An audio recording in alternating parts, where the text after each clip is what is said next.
Hi friends, कैसे हैं आप सब। तो आज फिर आप लोगों के लिए हम एक बहुत अच्छा और ज़बरदस्त टॉपिक लेके आए हैं फॉर कॉन्वर्सेशन। ये चीज़ मैं और बहरोज़ अक्सर डिस्कस करते हैं क्योंकि देखिए इस चैनल पे हमने बहुत दफ़ा बात की है about things we can improve, right, as desis. But जो चीज़ें हमारे अपने कल्चर की या हमारी अपने आप कह सकते हैं देसी जो हमारी एक मेंटालिटी है, जो उसके प्रोज हैं, उनको भी हमें सेलिब्रेट करना चाहिए। और आज जो हम जिस चीज़ पे बात कर रहे हैं, as you must have seen the topic, it's about parenting, कि जो देसी पेरेंटिंग है उसके क्या प्रोज हैं। और रीज़न ये है इन चीज़ों पे बात करने का कि जो चीज़ें हमारी अच्छी हैं उनको हमें we need to continue doing those. और ये कुछ ऐसी चीज़ें हैं कि जिसमें आप अपने बच्चों से भी ये कॉन्वर्सेशन कर सकते हैं कि why are parenting style makes them as wholesome individuals, और क्यों जो हम कभी बाज़ात सख्तियाँ करते हैं अपने बच्चों पर, या जो हमारी पेरेंटिंग स्टाइल्स हैं उससे क्या उनको बेनिफिट होगा इन द लॉन्ग रन। तो आज हम ये बात करेंगे। और before I begin I like to introduce myself. मेरा नाम है बतूल और मेरे साथ हैं बहरोज़। और बहरोज़। आप प्लीज़ इंट्रोड्यूस कर दें द तो चैनल। एक तो ये कि अगर इस वीडियो से आपको थोड़ा भी फ़ायदा हो उसको लाइक ज़रूर करें। उससे होता है कि मैं और बतूल जो है मोटिवेटेड रहते हैं। हम दोनों हस्बैंड एंड वाइफ हैं। हम दोनों इस चैनल पे कंटेंट पोस्ट करते हैं with regards to how you can move to North America, कैसे यहाँ सेटल हुआ जाता है और मोर इम्पोर्टेंटली कैसे यहाँ एक सक्सेसफुल लाइफ गुजारी जाती है। क्योंकि हमारा अपना एक्सपीरियंस रहा है coming from South Asia to Middle East to Canada and now currently living in USA. अच्छा, इस पे एक बात मैं ये भी करता चलूँ एडिशन कि अगर आप ऐसा मेरे पास कोई डाटा तो है नहीं, रिसर्च है नहीं, बट ऑब्जर्वेशन से आप देख लेंगे कि जो देसीज़ हैं relatively you will find them in proportion to this size in North America, जो हैं वो रिलेटिवली ज़्यादा सक्सेसफुल हैं। उसकी एक वजह ये भी है कि जो अच्छा सक्सेसफुल या हार्ड वर्किंग देसी है वही जो है वो साउथ एशिया से नॉर्थ अमेरिका मूव करता है। बट उसके अलावा भी देर इज़ अ रीज़न और there is a reason why they have move to North America and they are successful in North America. तो हम उन रीजंस की बात करेंगे कि वो क्या हमारी कल्चर में ऐसी चीज़ें हैं, क्या हमारी टीचिंग में, हमारी प्रीचिंग्स में ऐसी चीज़ें हैं जिसकी वजह से जो है वो रिलेटिवली यू विल फाइंड कि जहाँ अगर दो देसी हैं और दो जो हैं वो यहाँ के रहने वाले लेट्स से वाइट हैं, तो देर इज़ अ गुड चांस कि वो जो देसी स्टूडेंट्स हैं या देसी बच्चे हैं they end up doing better than the white या यहाँ के जो ओरिजिनली या पुराने रहने वाले लोग हैं। अच्छा, अब इसमें जो सबसे पहला पॉइंट मैं डिस्कस करना चाहती हूँ वो ये है कि हम कुछ भी कर लें, हम अपना डीएनए नहीं बदल सकते। फॉर एग्जांपल मैंने और बहरोज़ ने जो है वो अक्सर अपनी वीडियोस में बात की है कि जो देसी लोग हैं उनका फोकस बहुत ज़्यादा एकेडमिक्स पे होता है, और हमने ये माइंडसेट थोड़ा सा चेंज करने की भी कोशिश की है। जस्ट बिकॉज हम चाहते हैं कि obviously when you are here in North America, make the most of sports, make the most of extra curricular, और बहुत ज़्यादा जो है वो आप फोकस ना करें सिर्फ एकेडमिक्स पे, बिकॉज बच्चे भी उसमें फ्रस्ट्रेट हो जाते हैं। लेकिन इसका देखें अगेन डीएनए में क्योंकि हमारे है, तो हमारा हमेशा कुछ ना कुछ फोकस बच्चों के एकेडमिक्स पे रहेगा। और एक यहाँ पे कॉमन आप कह सकते हैं कंसेप्शन है या मिसकंसेप्शन है, I would just put it as a common stereotype, कि जो गोरे लोग जो हैं, जो वाइट पीपल हैं, वो देसीज़ के लिए जनरली करते हैं। दे डोंट केयर आप बंगाली हैं, इंडियन हैं, पाकिस्तानी हैं, उनके लिए आप ब्राउन हैं। और हम सब ब्राउन लोग जो हैं वो एकेडेमिया पे हमारा फोकस बहुत ज़्यादा है, और उनको ये पता है कि हम जो है वो मैथ में अच्छे होंगे, हम साइंस में अच्छे होंगे, और हम हमेशा मतलब हम नर्ड हैं हमारे बच्चे। तो I think that's a good thing, because वो स्टीरियोटाइप जो है वो बच्चों को भी मोटिवेट करता है to focus more on the academics, because they are after all important. इसकी इम्पॉर्टेंस एकेडमिक्स की अपनी जगह है, और ज़ाहिर है हमारी उस तरह की पेरेंटिंग ना हुई है, ना हम अपनी आगे बच्चों की करना चाहते हैं कि जहाँ हम बिल्कुल ऐसे हो जाएं कि नहीं, ये चीज़ें तो माने रखती ही नहीं हैं। तो ये ऑब्वियसली मॉडरेशन में अच्छा है, लेकिन हम again as by virtue of having that desi DNA, I feel के वी आर सेफ। तो ये हम अपने बच्चों को जब when they are questioning us के आप मेरे ग्रेड से खुश क्यों नहीं होते, कभी बोलो यही बात हमारी जो हम तुम्हें चेक में रखते हैं तुम्हारे ग्रेड्स की वजह से, या just generally keeping track of your academics, that will eventually make you succeed in life. क्योंकि उसमें एक एलिमेंट सिर्फ ये नहीं है कि आप क्या पढ़ रहे हैं, उसमें एक एलिमेंट डिसिप्लिन का भी है। वो मैं कहीं एब्सोल्युटली। सुन रहा था कि हम्म। कॉलेज का एक बड़ा मकसद ये भी है कि वो आपको सुबह उठाए, एक ख़ास टाइम पे आपको जाना है कॉलेज, ख़ास टाइम पे आपको क्लास अटेंड करनी है। सो वो एक डिसिप्लिन भी आ जाता है कि मैंने क्लास अटेंड करनी है, मैंने पढ़ना है, मैंने ग्रेड्स जो हैं वो डिलीवर करने हैं। मेंटेन सो करने हैं। बेशक अगर आपको उस पढ़ाई का फ़ायदा नहीं हो, बट आपको उस डिसिप्लिन का फ़ायदा होता है जब आप जॉब में जाते हैं। और desi parents are brutal with regards to पढ़ाई एंड ऑल। अच्छा, दूसरा जो इम्पोर्टेंट चीज़ है जो कि देसी पेरेंट्स में बहुत पाई जाती है वो है दूसरों से कंपैरिजन, कि उसका बच्चा क्या कर रहा है, वो हमसाया क्या कर रहा है, उसको देखो खाला की बच्चे को जो है वो एडमिशन मिल गया है, उस प्रेशर में भी जो है ना वो आपका बच्चा कुछ ना कुछ कर ही लेता है, क्योंकि there is a pressure on you के कज़न्स ने कर लिया है या रिलेटिव्स ने कर लिया है, दोस्तों ने कर लिया है। तो उस प्रेशर में आप भी अब ज़ोर लगा रहे होते हैं अपने बच्चे पे, क्योंकि आपके भाई के बच्चों ने कर लिया है, तो आप लगे हुए हैं कि मैंने भी अपने बच्चे को कुछ बना के छोड़ना है। तो आप उनके साथ एफ़र्ट भी कर रहे हैं, उनके साथ बैठे हुए भी हैं और ख़ुद इन्वॉल्व हो गए हैं उनकी हेल्प करने में। और दूसरा ये कि वो लोग भी प्रेशर लेते हैं कि देखो कज़न ने एडमिशन हो गया है, उसने क्या कर लिया है। सो अगेन एक्सेसिव कंपैरिजन बुरा है, बट हेल्दी कंपैरिजन होना चाहिए। कहने की बात ये है कि हम जो बताना एग्जैक्टली। चाह रहे हैं वो यही कहना चाह रहे हैं कि there are elements of desiness that we have जो कि एक्सेसिवली बहुत बुरी हैं, बट अगर एक नॉर्मल और एक कंट्रोल्ड एनवायरनमेंट में हो तो अच्छी हैं। तो ये एक चीज़ है जिससे हम जो है वो जिसकी वजह से हम अपने बच्चों को पुश करते हैं और एक हेल्दी पुश पैदा होता है विद आवर किड्स। अच्छा, फिर मेरे पास जो पॉइंट है दूसरा, because I think you'll talk on the money piece, I talk about the criticism. तो आपने ये देखा होगा कि हमारे कल्चर में बच्चों पे जो है वो एक क्रिटिसिज्म भी बहुत ज़्यादा होता है। बच्चों पे नहीं, नॉर्मल पेरेंटिंग हमारी हमारी खुद की पेरेंटिंग ऐसी हुई है कि जो है वो माँ बाप जो है वो कभी खुश नहीं हैं फॉर सम रीज़न परफॉर्मेंस से या ओवरऑल जनरली। आई थिंक इसके प्रोज एंड कॉन्स हैं। Again I am not saying कि this is excellent approach, but I feel के the criticism is super important for children and in this day and age उनको criticise in a positive way, जिसे कहते हैं ना कि negative criticism नहीं, like a positive creatively उसको जो कहना चाहिए आप क्रिटिसाइज़ करें कि जो उनकी ग्रोथ को इन्हेंस करे। और इसका मतलब मैं आपको या इसकी एग्जांपल थोड़ी सी देती चलूँ साथ साथ कि जब हम क्रिटिसाइज़ करते हैं बच्चे को, और अगर क्रिटिसाइज़ अगेन एक थोड़ा सा नेगेटिव कॉनोटेशन वाला वर्ड है, लेकिन मकसद कहने का ये कि अगर आप अपने बच्चे की सलाह कर रहे हैं और उसको आप इम्प्रूवमेंट की तरफ आप कहें कि नहीं देखो अभी भी ये वैसा नहीं है जैसे कि इसको होना चाहिए, तुमने अपनी हैंड राइटिंग बहुत इम्प्रूव कर ली है लेकिन हैंड राइटिंग और भी इम्प्रूव हो सकती है, अभी भी it's not between the lines, versus कहना वाओ ये तो बहुत अच्छा तुमने किया है, मैं तो कभी भी ऐसा नहीं लिख सकती थी, शाबाश, बस किताब बंद रख दो। और ये मैं कंपैरिजन इसलिए कर रही हूँ क्योंकि white parenting is pretty much like that, not again 5 उंगलियां बराबर नहीं है लेकिन मेजॉरिटी इज़ लाइक दैट। और हमारी जो पेरेंटिंग है उसमें हम क्रिटिसाइज़ करते हैं बच्चों को to make them better individuals, यानी कि जब हम अपने बचपन से हम खुद अपने काम करते आए और आप देखें कि ठीक है हमारे पास सर्वेंट्स वगैरह बैक होम होते हैं, लेकिन एक कॉन्सेप्ट होता है कि जाओ दूध ले आओ, जाओ दही ले आओ, या जाओ ड्राइवर को देख लो, या उन मैनेज कर लो, इसके साथ ये कर लो, उसके साथ वो कर लो। पीपल मैनेजमेंट भी आ रही होती है बिकॉज आपके पास इंटूराज होता है ऑफ योर सर्वेंट्स। तो what I am trying to derive here the point is कि बच्चों को वो पता होता है कि यार अगर ये काम ठीक से नहीं किया ना तो इस पर डांट लगेगी, और वो डांट अच्छी खासी होती है। तो हमारे यहाँ जो वो स्कोल्डिंग, डांट और वो जो एक चेक रखने का, चेक एंड बैलेंस रखने का जो हमारे कल्चर में है, आपने मूवीज़ में भी देखा होगा, that I think is super important for parenting children in this day and age, and I think we should continue doing that and not lose it. लेकिन अगेन उसमें भी मॉडरेशन है, यू शुड नॉट एक्सीड के मतलब सख्ती एक हद तक अच्छी होती है, अपने बच्चों से कम्युनिकेशन गैप नहीं रखना चाहिए, उसको ख़त्म नहीं करना चाहिए। आई थिंक अगेन ये video is not towards के क्या करना चाहिए, ये ज़्यादा उस चीज़ को अप्रिशिएट करिए जो हमारे पेरेंटिंग में या देसी कल्चर में अच्छी है। तो जैसे जो सलाह करना है या एक चीज़ को इम्प्रूव करना है या चेक एंड बैलेंस रखना है वो हमारा अच्छा है। Communication on the other hand I still feel is a big gap जो हम लोगों के कल्चर में नहीं है। अपने बच्चों के साथ हमें एज अ फ्रेंड उनको ट्रीट करना चाहिए और उनसे कम्युनिकेट करना चाहिए, तो दैट स्टेज। लेकिन चेक बैलेंस जो है वो आपको पता होना चाहिए कि वो जो कहते हैं ना शेर की आंख से देखो, वो होना चाहिए, राइट? ताकि उनको पता हो कि पेरेंट्स। अच्छा, एक और इसमें बहरोज़ में बात करती चलूँ, आई नो मेरा पॉइंट थोड़ा आई काइंड ऑफ ज़्यादा डिटेल में हो गया, लेकिन मैं ये सोच रही थी कि हमारे यहाँ जो माँ बाप की इज़्ज़त भी है ना, आई थिंक हम लोगों के यहाँ कल्चरली वो काफ़ी ज़्यादा है। मतलब मैंने नॉर्थ अमेरिका में ये देखा है स्पेसिफिकली, दोनों जगह अमेरिका कनाडा में, कि जो बच्चे हैं जनरली वाइट किड्स बहुत कम हैं जो आपको ऐसे नज़र आएंगे कि जो कि माँ बाप की वाकई में सही मानों में उनको समझते हैं, they don't consider them stupid. हमारे कल्चर में ठीक है अगर वो बच्चे को दिमाग में ये है भी यहाँ रहते हुए कि यार हाँ माँ बाप तो पागल हैं, इनको पता नहीं है, स्टूपिड है, वो आपके मुंह पे नहीं कहेगा, बिकॉज वो हमारे यहाँ एक कल्चरल नॉर्म है कि माँ बाप का एक रुतबा है, उनका एक लेवल है, and you can not cross that line.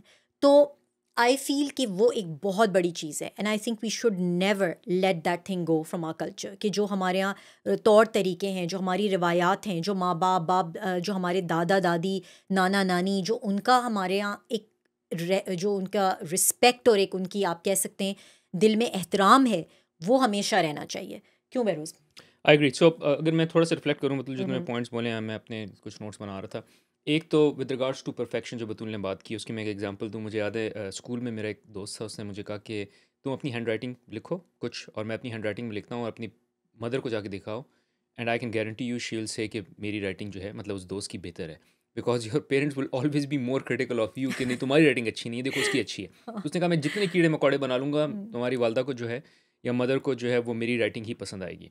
Which is again the point Batool is saying is के प्रेशर फॉर परफेक्शन के मैथ में 98 आए तो वो 2 मार्क्स का आए, मतलब this is the question my father would always ask me कि वो 2 मार्क्स किधर गए, and I am like I got 98 out of 100 and he is asking me about those 2 marks. तो वो एक प्रेशर उस वजह से भी रहता है कि to be perfect, to be as good as one can be. अच्छा, एक और चीज़ जो बतूल ने बात की जिस पे आई वांट टू बिल्ड, जो बतूल कह रही थी विद रिगार्ड्स टू पेरेंट्स की जो है वो respect, which is another important thing जो देसी कल्चर में है। मैं अपने बच्चों की I pick them up from a sport, उसमें एक वाइट बच्चा बैठा हुआ था, उसको मैंने उठाया था, अपनी बेटी को उठाया था। तो वाइट बच्चा जो है या बच्ची जो है वो मेरी बेटी को बता रही थी कि तुम्हारे पेरेंट्स जो है वो तुम पे प्रेशर थोड़ी डाल सकते हैं अगर तुमने कोई स्पोर्ट नहीं करना, मैं तो अपने पेरेंट्स को ना कर देती हूँ। तो उसने पीछे मजाक में कहा, उसने बोला कि मेरा एक तो मेरा फादर सुन रहा है and you don't know we are brown. और उससे मुझे अगेन वही रीअश्योरेंस हुई कि मेरे बच्चों को भी एहसास है कि हम ब्राउन है, तो बेशक अगर जो है वो वाइट बच्चा अगर अपने पेरेंट्स के लिए पुशबैक कर देता है कि मुझे ये चीज़ नहीं करनी, मुझे ऐसा नहीं करना, मुझे चीज़ नहीं पसंद है, तो वाइट पेरेंट्स जो हैं वो रिलेटिवली सुन लेते हैं और बोलते हैं ठीक है, बच्चे ने कहा है, बच्चे की मर्ज़ी, बच्चे का जो दिल कर रहा है। बट ब्राउन पेरेंट्स में जो है ये चीज़ एग्जिस्ट नहीं करती है। हम जो है we make sure we make our take our point across. Again overly करना जो है वो बुरा है, बट उससे फ़ायदा ये होता है कि बच्चों को फिर भी रिस्पेक्ट होती है, इस तरह बतूल ने कहा, and they still listen to you. अच्छा, now the point that I want to make is around, क्योंकि ये 2 पॉइंट्स मैं बतूल के पॉइंट्स पे बिल्ड कर रहा था। मेरा जो अलग से पॉइंट है वो ये है कि इट्स अराउंड कम्पेटिवनेस। तो स्पेशली जब आप यहाँ अर्ली एजेस में होते हैं तो नॉर्थ अमेरिका में रिलेटिवली कम्पेटिवनेस कल्चर जो है वो कम से कम होता जा रहा है, एटलीस्ट इन एकेडेमिया। और एकेडेमिया में ठीक भी है, उससे मुराद ये कि सब पास हो रहे हैं, सब जीत रहे हैं, कोई हारा नहीं है। तो किसी कोई फेलियर नहीं है, every one is a winner. जबकि देसियों में जो है वो वेरी क्लियर होता है कि there has to be one winner जो कि जीत रहा है, और बाकी जो हैं वो अच्छा ठीक है, अच्छा किया उन्होंने, बट फर्स्ट कौन आया। अगेन हम थोड़ा सा उसको एक्सेस लेवल पे ले जाते हैं, बट उसका फ़ायदा भी है, specially when it comes to sports, specially when it comes to other activities as well. क्योंकि आप बच्चे को ये नहीं बता सकते कि बस ठीक है तुम कभी हारोगे नहीं या तुम हार नहीं रहे हो, क्योंकि एक टाइम ऐसा आएगा लाइफ में जहाँ वो हारेंगे, जहाँ वो एक ऐसी सिचुएशन में पड़ेंगे जहाँ कोई ना कोई फर्स्ट आ रहा होगा और वो सेकंड होंगे या थर्ड होंगे या लास्ट होंगे। So they should know early on कि वो हारे हैं या हार रहे हैं या फेल हुए हैं। This is a very important skill for a child to know कि वो हार भी सकता है, और अगर हारेगा तो उस हार को मैनेज कैसे करना। बिल्कुल सही बात है बेरोज़, और इसी से मैं पॉइंट एक और बिल्ड करना चाहूँगी कि तुमने ये भी देखा होगा कि हमारे कल्चर में ये बहुत कॉमन है, और जो कि एक तरह से अच्छी चीज़ भी है कि वो रिज़िलियंस जिसे हम कहते हैं, कि बच्चा अगर आपका बचपन से भी गिर जाता है तो आप उसे कहते हैं no problem, no worries, get up and move on. मतलब आप उसको जो है हम लोग बेबी नहीं करते या पैम्पर नहीं करते, या मतलब अगेन अगेन टू से 5 उंगलियां बराबर नहीं है, you must know people who do that, but मैं एक जनरल बात कर रही हूँ कि हम रफ़ एंड टफ़ होते हैं, इसलिए भी क्योंकि हम ऐसे कल्चर से आते हैं, ऐसे ममालिक में से आते हैं, मतलब साउथ एशिया से। ओवरऑल आप देखें कि जहाँ बहुत ज़्यादा चैलेंजेस हैं, बहुत डिफरेंट तरीके के चैलेंजेस हैं जो दुनिया भर में आपको कहीं नहीं नज़र आते, because of the haves and have nots. There's a class divide, there's a caste system, there's tons of stuff that we have to maneuver. और उसकी वजह से क्या होता है कि हमें एक रिजिलियंस आ जाती है। हमें जो है वो बचपन से यही सिखाया जाता है कि कोई मसला नहीं है, कोई बात नहीं है, गिर गए हो, फेल हो गए हो, कुछ हो गया है, अभी खड़े हो के कल से फिर से स्टार्ट करना है, फिर से दोबारा से करना है और करते रहना है। और ये चीज़ आई थिंक हमारे अंदर जो है वो बहुत अच्छी है, बिकॉज आई सी कि हम लोग काफ़ी रिजिलियंट हैं कंपेयर टू अदर नेशंस या अदर नेशनैलिटीज़। बिकॉज मैंने देखा है बहुत से जो कल्चर्स हैं उनमें ये कहा जाता है कि अच्छा नहीं हो रहा, कोई बात नहीं, पिवट, डू समथिंग एल्स, कुछ और कर लो, सिर्फ लाइफ एंड डेथ का मसला तो नहीं है हमारे लिए, क्योंकि वो लाइफ एंड डेथ का ही मसला होता है बैक होम। तो हम लोगों के अंदर एक रिजिलियंस है, और वो रिजिलियंस हम अपने बच्चों में भी पास ऑन यहाँ पर भी एक तरह से कर रहे हैं, और करना चाहिए भी है कि we should keep on pursuing something. अगर आपको मालूम है कि आपकी उसके अंदर स्किल है और आप अच्छा कर सकते हैं, तो you should not give up and you should continue against all odds. तो उसमें वो एग्जांपल यही है कि बच्चा गिर गया है, और बच्चा जो है उसका जो है वो खून भी निकल रहा है और सब हो रहा है, और वो उसको कहा जा रहा है कि बस खड़े हो, ठीक है, कोई बात नहीं, रोने की बात नहीं है, just go get up, wipe your tears and move on. तो I think that also builds you as a person, a strong person. Not to say कि इमोशनली आपको अपने आप को एक्सप्रेस नहीं करना चाहिए। ये अगेन हमारा एक थोड़ा सा जो मैं समझती हूँ कि कौन है, लाइक प्रो बता दिया मैंने आपको, अब मैं कौन बता दूँ, इन द सेंस कि ये हमारा एक बुरा एंगल है, aspect to this whole thing, कि हम इमोशनली अपने आप को एक्सप्रेस नहीं कर पाते अ लॉट ऑफ टाइम्स, ना एज पेरेंट्स और ना ही हम अपने बच्चों को ये करने देते हैं। तो एज लॉन्ग एज आप वो चीज़ कर रहे हैं, तो फिर आप बेशक अपने बच्चों को या एज पेरेंट्स रिजिलियंस की तरफ पुश करें, that would be great, but let them express themselves and you should express your self as well, कि how it's making you feel about it. तो I think that is super good. So just reflection on that, ये resilience वाले जो attitude है ये आता कहाँ से है? आता इस तरह से है कि यहाँ जो नॉर्थ अमेरिका में सोशल सिक्योरिटी है, यहाँ जो है वो फेलियर जो है उसके बावजूद यू कैन ऑलवेज, अब you can declare bankruptcy multiple times और आप फिर भी सक्सीड कर जाते हैं। अगर आप पढ़ेंगे नहीं, कॉलेज ड्रॉप आउट हैं, आप तभी सक्सीड कर सकते हैं, आपको कोई ना कोई अच्छी नौकरी मिल जाएगी, मतलब on average you will be able to live a good life. हमारे मुल्कों में ऐसा नहीं है। हमारे मुल्कों में if you are not average. Growing you are not surviving. यहाँ आप सर्वाइव कर सकते हैं विदाउट ग्रोइंग, बट वहाँ ग्रोथ ही सर्वाइवल है। जहाँ आपने ग्रो करना ख़त्म कर लिया, वहाँ आपका सर्वाइवल ख़त्म हो गया, and then you are dead. तो द रीज़न कि इतना प्रेशर है कि हार्ड वर्क करना है, पढ़ना है, अच्छे ग्रेड्स लाने हैं, यहाँ इतना प्रेशर नहीं है। वो इसलिए क्योंकि अगर वो सब नहीं करेंगे तो एवरेज ज़िंदगी नहीं गुजार सकते, बिलो एवरेज है। सो देर इज़ नो एवरेज, या तो आप बिलो एवरेज हैं या फिर आप जो हैं वो एवरेज से ऊपर है थोड़ा सा, उसके अलावा और कोई ऑप्शन नहीं है। तो वो जो है इंस्टिल होता है हमारे ब्रेन्स में, हमारे पेरेंट्स के ब्रेन्स में, और वही वो हम पे इंस्टिल करते रहते हैं यहाँ भी, which helps us be better than the average here, क्योंकि वो प्रेशर रहता है। अच्छा, अब जो मैं एक पॉइंट बात करना चाह रहा हूँ which is related to finances, जिसमें एक सबसे इंपॉर्टेंट चीज़ है। फॉर इंस्टेंस मैं बहुत से लोगों से यहाँ बात करता हूँ, क्योंकि पर्सनल फाइनेंस का जो है वो मैं कोच भी हूँ, मैं कोर्सेज भी करता हूँ। मैं I leave a link to one of my personal finance course in the description of this video as well. I highly recommend you check it out. पर जो गोरों के लिए एक चैलेंज है वो ये है कि उनको डेट जो है वो बुरा नहीं लगता। डेट लेना बड़ा आसान है, उधार ले लो, क्रेडिट कार्ड पे चीज़ें ले लो। कंज्यूमरिज्म एक तो बिल्कुल। ज़्यादा है, प्रॉब्ली इस पर बतूल अगर थोड़ा सा बात करें तो अच्छा है, वो एक अलग एंगल है। बट कंज्यूमरिज्म की वजह से क्रेडिट कार्ड डेट बहुत हो जाता है। स्टूडेंट डेट लोन लेना तो बहुत ही आसान है, मतलब मुझे नहीं याद पड़ता कि हम हमारे टाइम में कभी किसी का सुना है कि उसने लोन लेके पढ़ाई की हो। नहीं, बहुत रेयर। बहुत रेयर, ठीक है। सो स्टूडेंट लोन डेट तो यहाँ कॉमन है, और वो बाय द वे वो 2-2, 3-3% के इंटरेस्ट नहीं होते। उनके इंटरेस्ट जो होते हैं वो 10-10, 12-12, 15-15% इंटरेस्ट होता है, which is massive, which is like day light robbery. और मैं एक गोरे को मैं कोच कर रहा था, and I made a video on my channel, English channel as well, और इंग्लिश चैनल का भी मैं लिंक छोड़ दूंगा। उसने कहा कि मुझे तो ये था, ये बड़ी ऑब्वियस सी चीज़ है, डेट तो हर कोई लेता है, इसलिए मैंने भी डेट ले लिया। बाद में मुझे रियलाइज़ हुआ कि किस लिए लिया है, क्या किया है भाई। कोई आप डिग्री तो एवेल्यूएट करें, क्या उस डिग्री का आरओआई है नहीं है। मतलब फिजियोथेरेपी के लिए आपने डेट ले लिया, फिजियोथेरेपी में आप कितने उसके बाद पैसे बना लेंगे, उसमें करियर सक्सेस कितनी होगी। हाँ, मतलब बहुत लिमिटेड लोग होंगे जो कर लेंगे। या आपने जो है वो कोई ऐसा इंस्ट्रूमेंट ले लिया, वायलिनिस्ट के लिए बनने के लिए आपने उसकी पढ़ाई के लिए आपने लोन ले लिया। अब वो वायलिनिस्ट जो है, या तो आपको बहुत टॉप की वायलिनिस्ट बन जाए तो बन जाए, बट एक एवरेज वायलिनिस्ट इतना पैसा नहीं कमाएगा कि डेट पे ऑफ कर सकता है।